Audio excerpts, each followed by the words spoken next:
আজকে যে বিষয়টা নিয়ে কথা বলবো সেই বিষয়টার শিরোনাম আমি এভাবে দিয়েছি, নীল দর্পণ। আপনারা কি ব্লু ফিল্মসের নাম শুনেছেন? এই ফিল্মসের নাম ব্লু হলো কেন? এটা নীল ছবি কেন? আকাশ সংস্কৃতি কেন? তো এটা নিয়ে পড়াশোনা করতে গিয়ে দীনবন্ধু মিত্রের নীল দর্পণের কথাটা মনে পড়ল, যে 1860 সালে তিনি এই উপন্যাস বা নাটিকাটা লিখেছিলেন, যেখানে ওই ইংরেজদের একটা চরিত্র তিনি ফুটিয়ে তুলেছিলেন, যে তারা বাংলার এবং ভারতীয় উপমহাদেশের নীল চাষিদের উপরে নির্যাতনের স্টিম লড়াই চালিয়েছিল। তখন নীল বিদ্রোহের সূচনা হয়।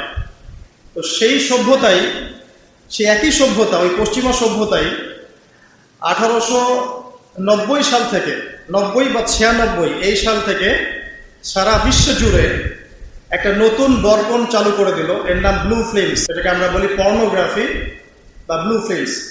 এখন পর্নোগ্রাফির সাথে পরিচিত না এমন হাজারে একজন ব্যক্তি খুঁজে পাওয়া যাবে না, ঠিক আছে? বাংলাদেশের পরিসংখ্যান বলছে যে বাংলাদেশে স্কুল পড়ুয়া প্রায় 77% ছেলে মেয়ে পর্ন দেখে। এটা আমার কথা না, আপনি গুগল করেন, এবং দিন দিন মেয়েদের পর্ন দেখার প্রবণতা বাড়ছে, এটা লেখা আছে। শুধু তাই নয়, ওই 1896 সালের দিকে তারা যখন পর্নোগ্রাফি ছড়িয়ে দেয়, মাত্র 7 মিনিটের একটা ভিডিও তারা প্রকাশ করেছিল, ঠিক আছে? এবং তার নামও তারা দিয়েছিল, আমার নামটা ঠিক খেয়াল নাই, আর আমি এগুলো ফিল্মস দেখিনি, আমি গুগলের নামটা দেখেছি, কি নাম ছিল। তো তখন থেকে নিয়ে এই পর্যন্ত এই যে নীল সংস্কৃতি চালু করে দেয়া, এটা শুধু পশ্চিমাদের মধ্যে সীমাবদ্ধ থাকে নাই, পুরো বিশ্বের মধ্যে ছড়িয়ে দেওয়া হয়েছে। এবং আপনি পরিসংখ্যান দেখবেন যে এই নীল সংস্কৃতিতে সবচাইতে বেশি যারা পারদর্শী তারা হচ্ছে মার্কিন যুক্তরাষ্ট্র। এবং এই ব্লু ফিল্মস পুরো বিশ্বে একটা ইন্ডাস্ট্রি চালু করেছে, এর নাম হচ্ছে পর্ন ইন্ডাস্ট্রি, ঠিক আছে? এবং আপনি এবার শুনলে অবাক হবেন যে এই পর্ন ইন্ডাস্ট্রি প্রতি বছরে 97 বিলিয়ন ডলারের ব্যবসা করে। 97 বিলিয়ন ডলারের ব্যবসা করে পর্ন ইন্ডাস্ট্রি সারা ওয়ার্ল্ডে। 1 বিলিয়ন সমান সমান কত? 100 কোটি। 1 বিলিয়ন সমান 100 কোটি। 100 কোটি ডলার টাকা দিয়ে হিসাব করে দেখেন কত টাকা পায়।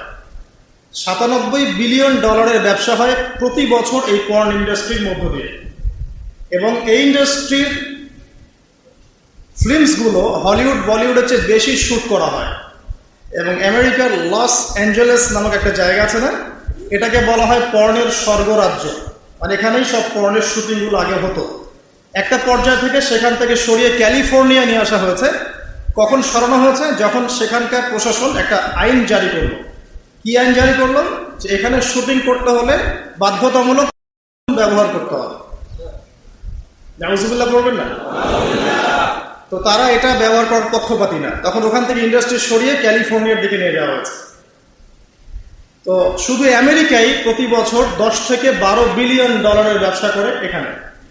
দ্বিতীয় স্থানে আছে ইউরোপের কান্ট্রি ব্রিটেন, তারপরে আছে সাউথ আফ্রিকা, তারপরে অন্য কান্ট্রি জার্মানি, এদিকে আপনার সুইডেন, ফিনল্যান্ড, আমাদের উপমহাদেশের অনেক কান্ট্রিও আছে, ঠিক আছে?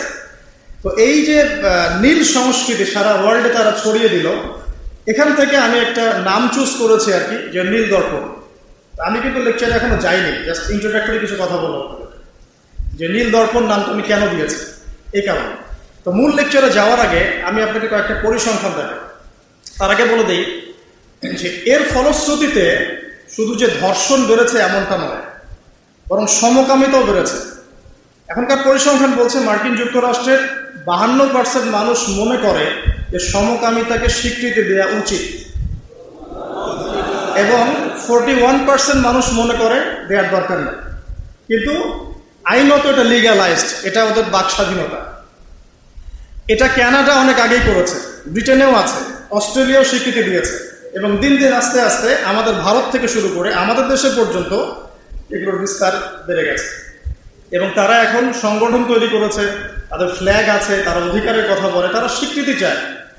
এবং পর্ন সম্পর্কে পড়তে গিয়ে আমি দেখলাম যে নর্মালি পর্নের যে ভিডিওগুলো হয় এগুলো হচ্ছে চলচ্চিত্রের মতো, জাস্ট যেমন একটা নায়ক নায়িকা শুটিং করে, গায়ক গায়িকা যেমন শুটিং করে, ঠিক এরকম করেই ফিল্মস শ্যুট করা হয়। আপনি যখন এটা সার্চ করবেন দেখবেন পর্ন ইন্ডাস্ট্রি থেকে বের হয়ে আসা কিছু ওদের কথা মতে পর্ন স্টার তারা সাক্ষাৎকার দিয়েছে যে এই জগৎটার সম্পূর্ণটাই হচ্ছে মিথ্যা এবং ফেক। যা দেখানো হয় এটা টোটালি ফেক। এবং কোনো কোনো ক্ষেত্রে তাদেরকে বাধ্য করে জালের মধ্যে ফেলে এই ইন্ডাস্ট্রির মধ্যে অনুপ্রবেশ করানো হয়, যেখানে ওদের কোনো ইচ্ছাও থাকে না। একবার জড়িয়ে গেলে কোনো মেয়ে সেখান থেকে আর বের হতে পারে না। শুধু তাই নয়, যখন তাদের শরীর কাজ করে না তখন তাদেরকে উত্তেজক এমন কিছু পদার্থ দেওয়া হয়, এমন কিছু হাইপার ডোজ মেডিসিন দেওয়া হয়, যার ফলশ্রুতিতে তারা ব্যাক টু ব্যাক দেখা যায় যে অনেক লম্বা টাইম তারা নাকি করে। তো এগুলো তাদেরই কথা, এটাতে আসক্ত নয় এমন মানুষ খুঁজে পাওয়া দুষ্কর। বাংলাদেশের রিপোর্ট বলছে যে বাংলাদেশে এখনকার ইয়াং জেনারেশনের মধ্যে 92% পর্ন দেখে। কত পার্সেন্ট? 92%। এবং পর্ন যে ওয়েবসাইটগুলো আছে এগুলো এত বেশি শক্তিশালী, এগুলোকে হ্যাক পর্যন্ত করা সম্ভব নয়। 2014 সালে বাংলাদেশের গভর্নমেন্ট যে ছিল, আমি জানি না, আমি আসলে এদিকে পলিটিক্সের খবর খুব একটা রাখি না, তারা 244টা পর্ন সাইটকে বন্ধ করে দিয়েছিল। কিন্তু এমন একটা অ্যাক্সেস তারপরেও চালু ছিল যে অন্য থ্রু দিয়ে এগুলোতে ভিজিট করা যেত। তো সবচেয়ে বেশি পর্ন সাইট যেগুলোতে ভিজিট করা হয় তার মধ্যে এই সাবকন্টিনেন্ট বা ভারতবর্ষ অন্যতম। ঠিক আছে? তো এগুলোর ফলশ্রুতিতে শুধু ধর্ষণ বেড়েছে এমন নয়, বরং সমকামিতাও বেড়েছে। এবং দেখা যাচ্ছে যে এখন প্রতি 10 জন মানুষের মধ্যে একজন নাকি, এটা রিপোর্ট, প্রতি 10 জনের মধ্যে নাকি একজন বিপরীত লিঙ্গের দিকে নয় বরং স্বলিঙ্গের দিকে আকর্ষিত হচ্ছে। এবং এই মহামারীগুলো দিন দিন বাড়ছে। আমি যখন লেকচার শেষ করব তখন আপনাকে আমি কিছু হাদিস শোনাবো নবী সাল্লাল্লাহু আলাইহি ওয়াসাল্লামের এই যুগ সম্পর্কে কিছু ভবিষ্যৎবাণী। তখন আপনি মিলাতে পারবেন ইনশাআল্লাহ যে আসলে নবী সাল্লাল্লাহু আলাইহি ওয়াসাল্লাম কোন যুগটা সম্পর্কে সতর্ক করছেন। তো মূল লেকচারে যাওয়ার আগে আমি আপনাদেরকে কিছু পরিসংখ্যান শোনাচ্ছি, একটু মনোযোগ দিয়ে শুনুন। যে সভ্যতার কথা আমি আপনাদেরকে বললাম ওই সভ্যতার কিছু পরিসংখ্যান উল্লেখ করে আমি আপনাদেরকে লেকচারের সামনে দেখে নেব ইনশাআল্লাহ তাআলা। একটা রিপোর্ট বলছে, এটা দৈনিক জনকণ্ঠকে ছাপানো হয়েছিল, এটা ছাপানো হয়েছিল 16 অক্টোবর 2020-এ, যে তারা ওয়ার্ল্ডের টপ 10 যে কান্ট্রিজ ধর্ষণের দিক থেকে, নারী নির্যাতনের দিক থেকে এদের একটা তালিকা তৈরি করে। এবং এই তালিকায় একটু গেস করেন কোন দেশ টপে আছে? জি বলেন, বুঝতে পারছি না। ইন্ডিয়া না, সবচেয়ে টপে আছে ইউএসএ। ঠিক আছে, আমি আপনাকে পরিসংখ্যান দেখাচ্ছি, তারপরে আমি মূল লেকচারে যাবো ইনশাআল্লাহ। যে দেখা যাচ্ছে পুরো ইউরোপের, পুরো পশ্চিমা সভ্যতা ইউরোপের যারা হচ্ছে এখনকার মধ্যবিত্ত কান্ট্রিগুলোর, উন্নয়নশীল কান্ট্রিগুলোর রোল মডেল বলি আমরা আর কি, তাই না? আমরা তো সবখানে ইউরোপ বানাতে চাই। ইভেন আমাদের দেখা যায় অনেক ক্ষেত্রে মিডল ইস্টের, মধ্যপ্রাচ্যের কোনো কোনো কান্ট্রির লিডার বলছে যে আমরা এত সালের মধ্যে মধ্যপ্রাচ্যকে ইউরোপ বানিয়ে ফেলবো। ঠিক আছে, তো আমরা ইউরোপ বানাতে চাই। তো ইউরোপের দেখা যায় যে 15 বছরের কম, পুরো ইউরোপে 15 বছরের কম 33% মানুষ, 33% মেয়ে 15 বছরের আগেই কারো না কারো দ্বারা শারীরিক নির্যাতনের শিকার হয়েছে, যৌন নির্যাতনের শিকার হয়েছে। আচ্ছা, সামনে আসেন। আমাদের পার্শ্ববর্তী দেশ ভারতের কথা এসেছে এখানে, যে প্রতি 22 মিনিটে একটা করে মেয়ে ভারতে নির্যাতনের শিকার হয়, যৌন নির্যাতনের শিকার হয়। বাংলাদেশের সংখ্যাটা কত এটা আপনারা বের করবেন, আমি পরে দেখছি। শীর্ষ 10-এর তালিকায় প্রথমে আছে আমেরিকা, যেখানে বলা হচ্ছে যে 99% পুরুষ, 99% পুরুষ এরা উন্মুক্ত যৌন বিষয়গুলোতে আগ্রহী। ঠিক আছে, 1% পুরুষ চাচ্ছে যে ফ্যামিলি হোক, নর্মাল আমি ইসলামিক যেটা চিন্তা করি, ফ্যামিলি হোক, বিয়ে শাদী হোক, তারপরে বাচ্চা কাচ্চা হবে, এটা তারা 1% মানুষ চায়। ফ্রি সেক্সুয়াল যে রেভলিউশন, এটাতে 99% পুরুষ বিশ্বাস করে। তারপরে আসেন, তারা বলছেন যে এখানে আমেরিকাতে প্রতি 6 জন মেয়ের মধ্যে একজন ধর্ষণের শিকার হয়। প্রতি 6 জন মেয়ের মধ্যে একজন ধর্ষণের শিকার হন, এবং যে পরিসংখ্যানগুলো করা হয়েছে এটা মাত্র 16% কেসের ভিত্তিতে, বাকিটা কেসই করে না। যারা কেস করেছে, এই কাগজপত্র আছে, এর মধ্যে দেখা যায় প্রতি 6 জনে একজন ধর্ষণের শিকার হন। তো এরপরে দ্বিতীয় নাম্বার তালিকা আনা হয়েছে সাউথ আফ্রিকাকে, দক্ষিণ আফ্রিকা। এটাকে বলা হয় ধর্ষণের রাজধানী। কি বলা হয়? ধর্ষণের রাজধানী। এখানে দেখা যায় যে শুধু 2012 সালেই, অনলি 2012 সালেই 65,000 ধর্ষণের ঘটনা ঘটেছে। আমি পরে আপনাকে হাদিসগুলো বলবো, আপনি আগে পরিসংখ্যানটা ঢুকাতে থাকেন। 65,000 ধর্ষণের ঘটনা ঘটেছে শুধুমাত্র সাউথ আফ্রিকাতেই। আর সাউথ আফ্রিকার 4,000 নারীর উপর জরিপ করে দেখা গেছে যে তাদের মধ্যে প্রতি 3 জনে একজন জীবনে একবার না একবার একজন পুরুষের দ্বারা যৌন সহিংসতার শিকার হয়েছে। প্রতি 3 জনে একজন। এরপরে আরেকটা জরিপে দেখা গেছে যে আফ্রিকার 25% পুরুষ, পুরো আফ্রিকার 25% পুরুষ, মানে 4 ভাগের 1 ভাগ পুরুষ জীবনে একবার না একবার কোনো না কোনো মেয়েকে ধর্ষণ করেছে। এগুলো আমাদের রিপোর্ট না কিন্তু। আচ্ছা, আপনি অনলাইনে এগুলো পাবেন। এরপর আসেন 3 নম্বরে রাখা হয়েছে সুইডেনকে, এবং সুইডেনকে খুব হাইলাইট করা হয়, খুব উন্নত কান্ট্রি। দেখা যায় যে 2009 সালে সুইডেনে ধর্ষণের হার ছিল 58%। কত পার্সেন্ট?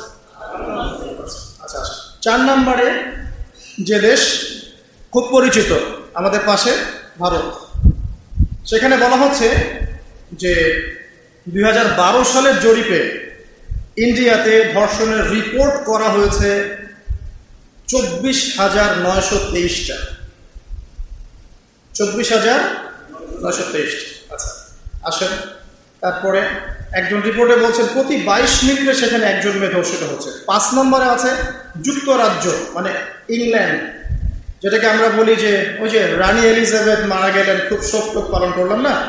আচ্ছা, তো তাদের মধ্যে বলা হচ্ছে যে প্রতি বছর গড়ে 85,000 নারী সেক্সুয়াল অ্যাবিউজিংয়ের শিকার হয়, মানে যৌন হয়রানির শিকার হয়েছে।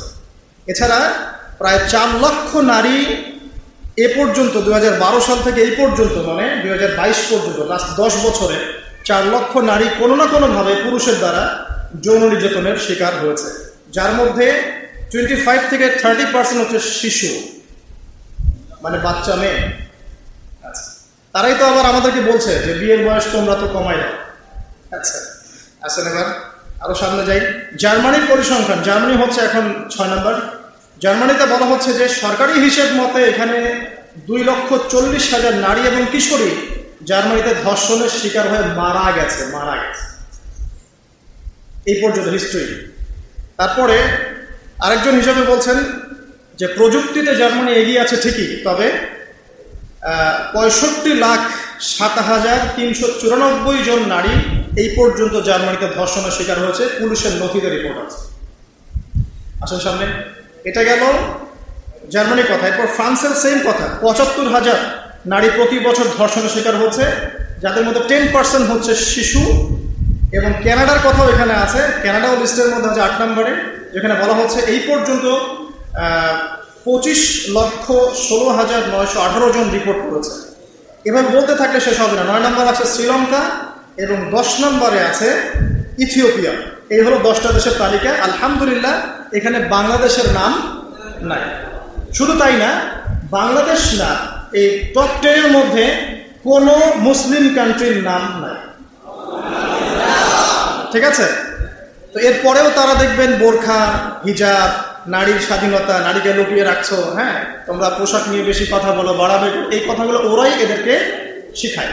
তবে খুশি হওয়ার কিছু নাই, আমি একটু বাংলাদেশের কয়েকটা ঘটনা শুনে তারপরে সামনে যাই। ঠিক আছে? আপনারা কি বিরক্ত হচ্ছেন? আচ্ছা, আজকে একটু শুরুটা করলাম একটু ভিন্নভাবে। আগে রিপোর্টগুলো শোনেন, তারপর আসল জায়গায় আছে। বাংলাদেশ, আপনার দেশকে ভালোবাসেন না? আচ্ছা, আমরাও ভালোবাসি।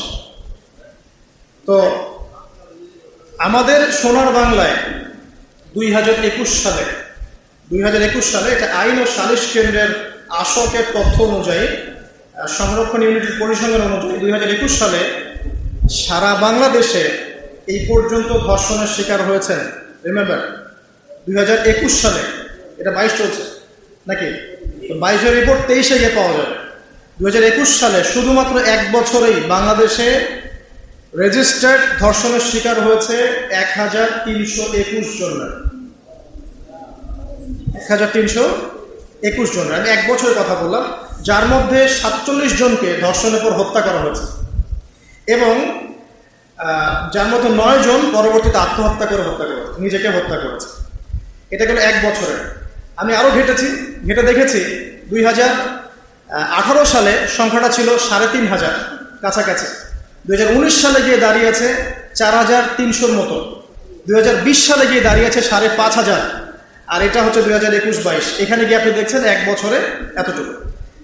এর মধ্যে মাসের হিসেবও করা আছে যে প্রতি মাসে কতজন করে হয়েছে, এবং একটা বড় অংশ, মোটামুটি 20 থেকে 25%-এর মতো দেখা যায় যে কন্যা শিশু সেক্সুয়াল অ্যাবিউজিংয়ের শিকার হয়েছে।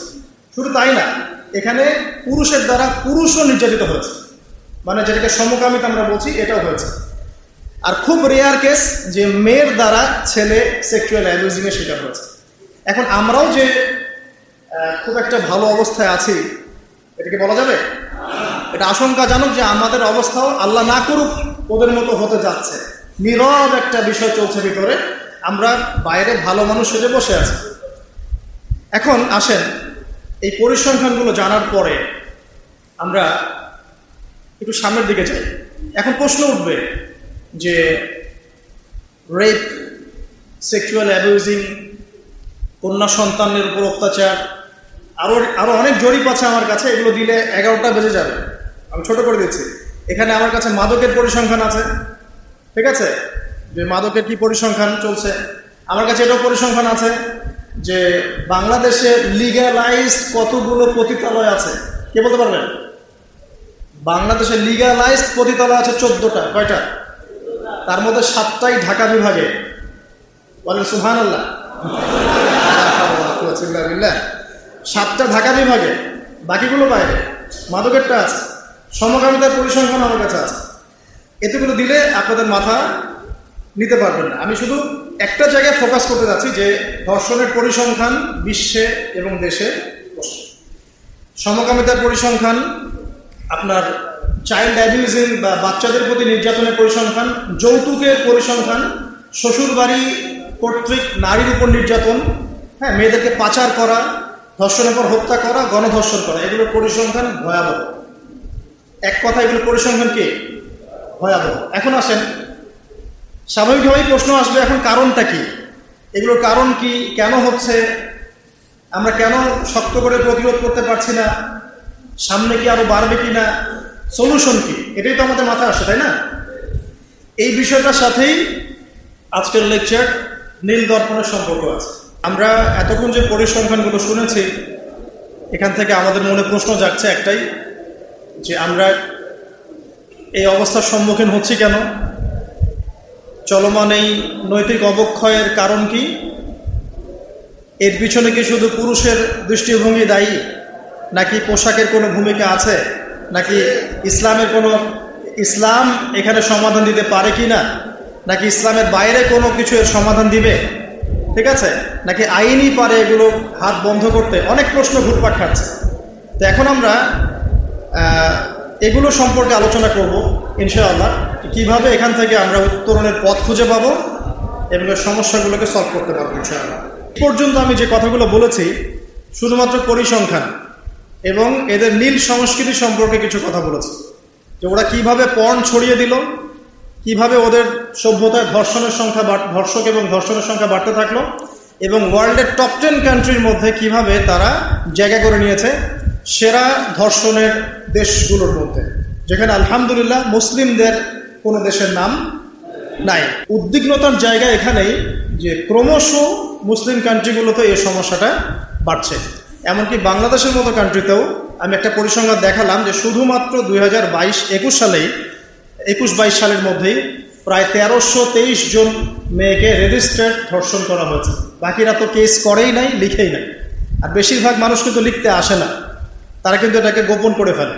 তার মধ্যে অনেকেই আত্মহত্যা করেছে এবং অনেককে ধর্ষণের পর হত্যাও করা হয়েছে, ঠিক আছে। এবং এদের মধ্যে কিন্তু 20+ বাচ্চা মেয়েরাও আছে। তো এই জায়গা থেকে আসলে এগুলোর কারণ কি, উত্তরের পথ কি, ইসলাম এই বিষয়ে কোনো সমাধান দেয় কি না, ঠিক আছে, বা ইসলাম কিভাবে এই জাহিলিয়াতগুলোকে দূর করে একটা আলোকিত সমাজ প্রতিষ্ঠা করবে, এবং আমাদের করণীয় কি, এই বিষয়গুলো কি জানা দরকার নাই? আচ্ছা, কারণ যদি আমেরিকার মতো অবস্থা আল্লাহ না করুক হয়, যেমনটা বললাম প্রতি 6 জনে একটা মেয়ে রেপ হচ্ছে, তার মানে প্রতি 6টা পরিবারে একটা মেয়ে ধর্ষণের শিকার। ওই 6টা পরিবারের মধ্যে আপনার আমার পরিবার থাকবে না এমনটা হতে পারে? নাও হতে পারে। তো আপনারও কেউ থাকতে পারে, আমারও কেউ থাকতে পারে, নাউযুবিল্লাহ, আল্লাহ না করুক। তো তারপরে তো আইন শাসন সে তার জায়গায় কাজ করবে, কিন্তু যা চলে যাওয়ার তা তো চলেই গেল।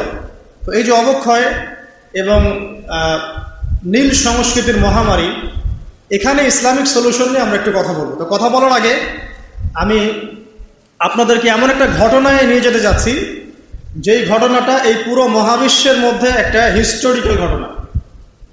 পুরো মহাবিশ্বে একটা ঐতিহাসিক, সবচেয়ে রোমাঞ্চকর, একটা অ্যামেজিং একটা ঘটনা পুরো মহাবিশ্বে ঘটেছে, যেখান থেকে সভ্যতা শুরু হয়েছে।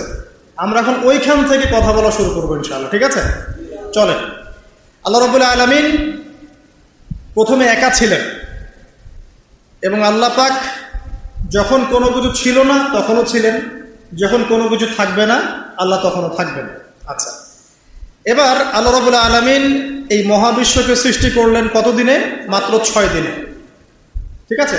সৃষ্টি করার আগে আল্লাহ পাক আরশ সৃষ্টি করেছিলেন, এবং তারপরে কলম সৃষ্টি করেছেন, এবং কলম দিয়ে আল্লাহ রাব্বুল আলামিন পুরো তাকদীর লিখে ফেলেছেন কিয়ামত পর্যন্ত কি হবে আর না হবে, ঠিক আছে। এবং একটা সময় পর্যন্ত মানুষের কোনো ধারণাই মহাবিশ্বে ছিল না, মানুষ বলে কিছু আছে এরকম মানে কোনো কনসেপ্টই ছিল না মহাবিশ্ব। সূরা দাহারের 1 নম্বর আয়াতটা পড়ে দেখেন, অনেক পরে মানুষের সৃষ্টি হয়েছে মহাবিশ্ব, অনেক পরে। এর আগে আল্লাহ পাক অন্যান্য মাখলুক সৃষ্টি করেছেন, জিন সৃষ্টি করেছেন, ফেরেশতা সৃষ্টি করেছেন ইত্যাদি। তো এই ঘটনা আল্লাহ পাক বলছেন সূরা বাকারা এবং সূরা আরাফ, এখানে মিক্স করে আমি বলছি। আল্লাহ পাক বলছেন, ওয়াইয ক্বালা রাব্বুকা লিল মালায়েকা ইন্নী জাঈলুন ফিল আরদি খলিফা। আল্লাহ পাক ফেরেশতাদেরকে ডেকে বলছেন যে আমি পৃথিবীতে আমার খলিফা পাঠাতে চাই, খলিফা পাঠাতে চাই, আল্লাহর খলিফা। তো আল্লাহর খলিফা কে? যে ব্যক্তি আল্লাহ পাকের বিধিবিধান মেনে চলে সে আল্লাহর খলিফা, তাই তো? যে আল্লাহ পাকের বিধিবিধান মানে না, এর প্রচার করে না বা প্রতিষ্ঠাও করে না, বা আল্লাহর বিধানের 5 পয়সা তোয়াক্কা করে না, সে কি আল্লাহর খলিফা? সে শয়তানের খলিফা, এই তো। এখন ফেরেশতাগণ বললেন যে আপনি কি এমন কাউকে সৃষ্টি করবেন যে পৃথিবীতে গিয়ে ফাসাদ সৃষ্টি করবে আর রক্তপাত ঘটাবে? আমি খুব শর্ট করে বলছি। এখন দেখুন ওয়ার্ল্ডের দিকে তাকিয়ে মানুষ কিন্তু এই দুইটা কাজই করছে, হয় ফিতনা ফাসাদ সৃষ্টি করছে, অথবা দেখবেন রক্তপাত ঘটাচ্ছে। বিশ্বের দিকে তাকান, এক কান্ট্রি আরেক কান্ট্রির এগেনস্টে, মানে পারমাণবিক যুদ্ধ না বাধাতে পারলে ঘুম হচ্ছে না, হ্যাঁ, মানে পারমাণবিক যুদ্ধের দিকে ওয়ার্ল্ডকে না নিয়ে গেলে এদের ঘুম হচ্ছে না। কোন সভ্যতা এই কাজটা করছে? ওই সভ্যতা যে নীল দর্পণ ছড়িয়েছে, ওই সভ্যতা যারা ওই যে দীনবন্ধু মিত্রের যে কথা বললাম, ওই নীল দর্পণের সেই শোষক শ্রেণী, ওই সভ্যতা এই কাজটা করছে। এবং আমি যে সালটা মেনশন করেছি যে 1896 দিকে প্রথম পর্ন মুভি যারা চালু করেছে, ঠিক ওই সময়ই তারা জায়নিস্ট মুভমেন্টও চালু করেছে। ঠিক ওই সময় থেকেই দেখবেন জায়নিস্ট মুভমেন্ট সারা ওয়ার্ল্ডে রুল করছে, এবং ওই সময় থেকে 150 বছরে তারা ওয়ার্ল্ডের সব কিছু এখন নিয়ন্ত্রণ করা শুরু করেছে। ওইদিকে আমি যাচ্ছি না, এদিকে আসেন। আল্লাহ পাক ফেরেশতাদের কাছ থেকে যে দুটা কথা শুনলেন, আপনি কি এমন কাউকে সৃষ্টি করবেন পৃথিবীতে যে হয় ফাসাদ সৃষ্টি করবে অথবা রক্তপাত ঘটাবে? পৃথিবীতে মানুষ এখন তাই করছে, এভরি সিঙ্গেল সেক্টর মানুষ ফাসাদ সৃষ্টি করছে। এবার এসে দেখেন আল্লাহ পাক বলেন, ইন্নী আ'লামু মা লা তা'লামুন, আমি যা জানি তোমরা তা জানো না। মানে এর বাইরেও আল্লাহর এমন কিছু নিবেদিত প্রাণ বান্দা থাকবে যারা আল্লাহ পাকের হুকুম আহকাম কায়ামন ও বাক্যে মেনে চলবে, আছে না? এদেরকেই বলা হয় মুসলিম। আদম আলাইহিস সালাম মুসলিম ছিলেন না? নূহ আলাইহিস সালাম মুসলিম ছিলেন, নবী মুসা, ইব্রাহিম, ঈসা সবাই মুসলিম ছিলেন না? তো যুগে যুগে যারাই আল্লাহ পাকের আদেশ মেনে চলেছে এরা সবাই মুসলিম ছিলেন। ইসলাম নতুন কোনো ধর্ম নয়, কিন্তু এটা চির প্রাচীন একটা রিলিজন, এটাই সবচেয়ে সনাতন রিলিজন, ঠিক আছে? এটা সবচেয়ে প্রাচীন রিলিজন এবং সবচেয়ে নতুন, সবচেয়ে আধুনিক। তো আল্লাহ পাক এটাই বলছেন, ইন্নী আ'লামু মা লা তা'লামুন, আমি যা জানি তোমরা সেটা জানো না। এবার আল্লাহ রাব্বুল আলামিন আদম আলাইহিস সালামকে সৃষ্টি করলেন। কি থেকে সৃষ্টি করলেন? কাদা মাটি থেকে। মনে থাকবে তো নাকি? কি থেকে সৃষ্টি করলেন? কাদা মাটি থেকে। এবার আদম আলাইহিস সালামকে সৃষ্টি করে আল্লাহ রাব্বুল আলামিন সমস্ত নাম শিক্ষা দিলেন। এখানে নাম মানে হচ্ছে জ্ঞান, নাম মানে শুধু আব্দুর রহমান, আব্দুর রহিম এই বিষয়টা নয়, কিন্তু নাম মানে পুরো মহাবিশ্বের যে মৌলিক জ্ঞানগুলো, যে জ্ঞানগুলো উপকারী, যা আদম আলাইহিস সালাম নিতে পারবেন, আল্লাহ পাক সেগুলো তাকে শিক্ষা দিলেন।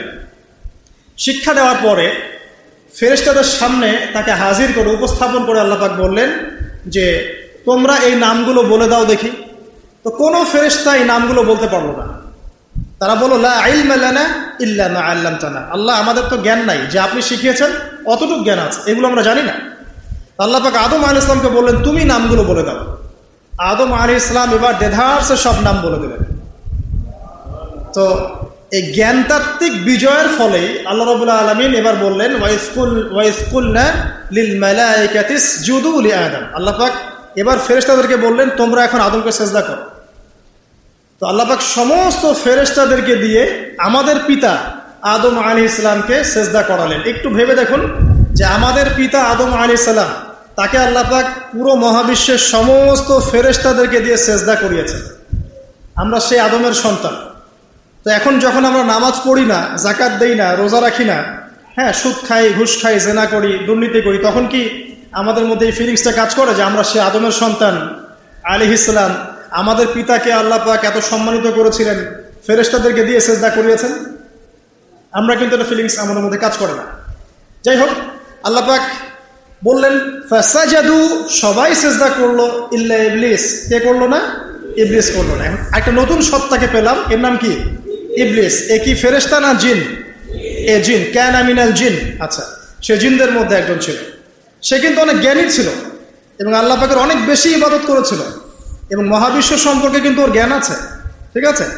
এবার আসেন, সেজদা না করার কারণ হিসেবে আল্লাহ পাক তাকে জিজ্ঞাসা করলেন, মা মানাআকা আল্লা তাসজুদা ইয আমারতুক, তোমাকে যে আমি আদেশ করলাম আদমকে সেজদা করো, তুমি কেন সেজদা করলে না? আল্লাহ পাক তাকে জিজ্ঞাসা করলেন কেন সেজদা করলে না? মা মানাআকা, কি তোমাকে বারণ করলো? আল্লাহ পাকে কি জিজ্ঞাসা করার কোনো দরকার আছে? আল্লাহ পাকের আদেশ লঙ্ঘন করেছে, আল্লাহ পাক বের করে দিতে পারতেন, তাই না? আল্লাহ পাক জিজ্ঞাসা করলেন। দেখেন কৈফিয়ত, জবাবদিহিতা। এবার ইবলিস বলছে যে আনা খায়রুম মিন, আমি তার চেয়ে উত্তম, আমি আদমের থেকে উত্তম। খলাকতানি মিন নার ওয়া খলাকতাহু মিন তিন, আমাকে তুমি সৃষ্টি করেছো আল্লাহ আগুন দিয়ে, আদমকে সৃষ্টি করেছো মাটি দিয়ে, আমি কেন তাকে সেজদা করব?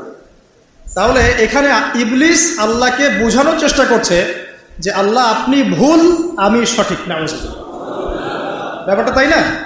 যে আমি তার থেকে উত্তম, আমি কেন তাকে সেজদা করব? সে তো মাটির তৈরি, আমি তো আগুনের তৈরি। মানে সে নিজেকে সঠিক প্রমাণ করার চেষ্টা করলো এবং আবা ওয়াস্তাকবার, সে অবাধ্য হলো, অহংকারও প্রদর্শন করলো। অহংকার করা, অবাধ্য হওয়া এবং এই বাতিল কিয়াস, এর ফলশ্রুতিতে আল্লাহ পাক তাকে বললেন যে তুমি এখান থেকে বের হয়ে যাও, ফাখরুজ মিনহা ফাইন্নাকা রাজিম, এখান থেকে বের হয়ে যাও, তুমি হচ্ছে অভিশপ্ত, ঠিক আছে? মাযউমান মাদহুরা, অভিশপ্ত হয়ে, লাঞ্ছিত হয়ে এখান থেকে নেমে যাও, এখানে অহংকার করার তোমার কোনো অধিকার নাই। এবার এই জায়গা থেকে আসল জায়গা শুরু। আসেন, আমাদের নীল সংস্কৃতিটা মাথায় রাখেন, ঠিক আছে? এবার ইবলিস চ্যালেঞ্জ করছে আল্লাহকে, রব্বি আনজিরনি ইলা ইয়াউমি ইউবআসুন।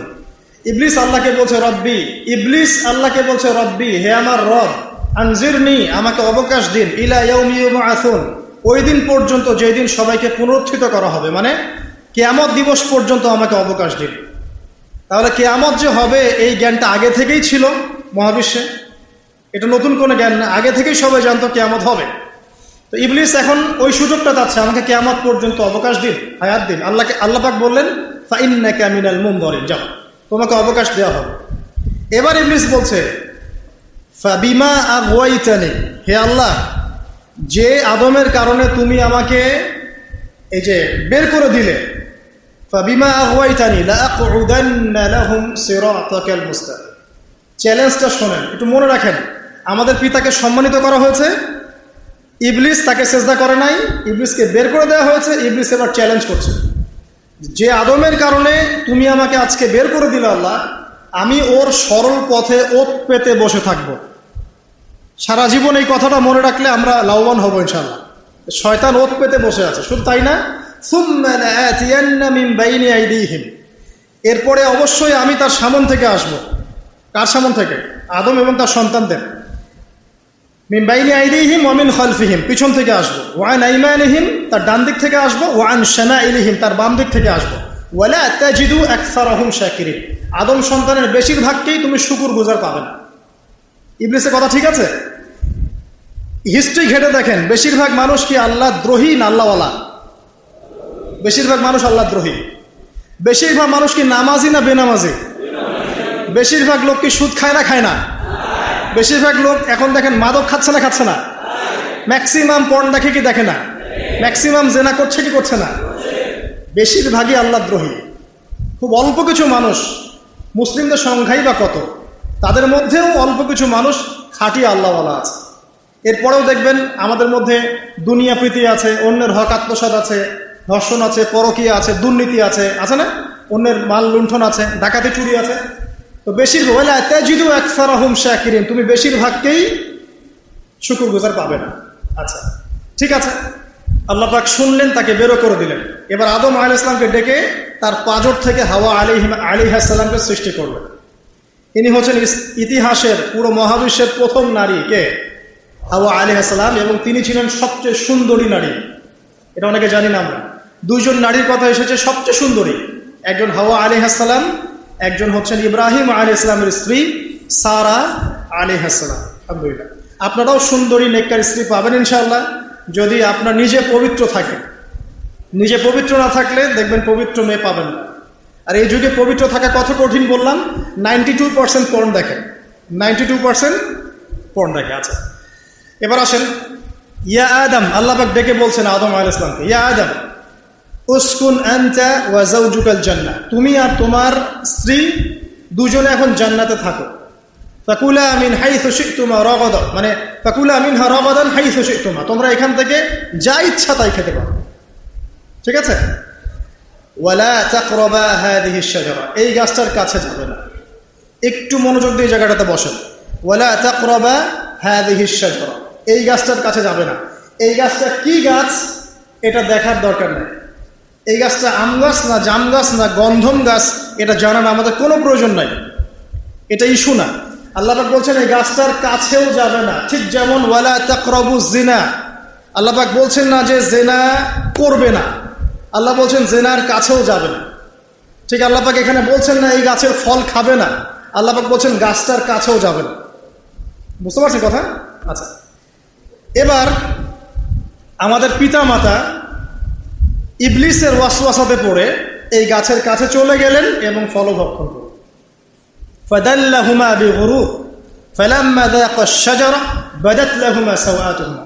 এখান থেকে আপনার আমার কথা, যখনই আমাদের পিতামাতা গাছের কাছে গেলেন, শয়তান যখনই পিতামাতাকে ডিসিভ করলেন, সর্বপ্রথম যে ঘটনাটা ঘটল সেটা হচ্ছে আমাদের পিতামাতার গায়ে যে জান্নাতি পোশাক ছিল পোশাকটা খুলে পড়ে গেল।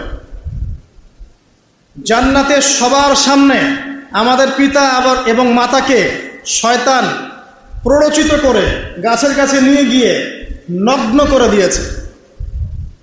লজ্জা, কি লজ্জা!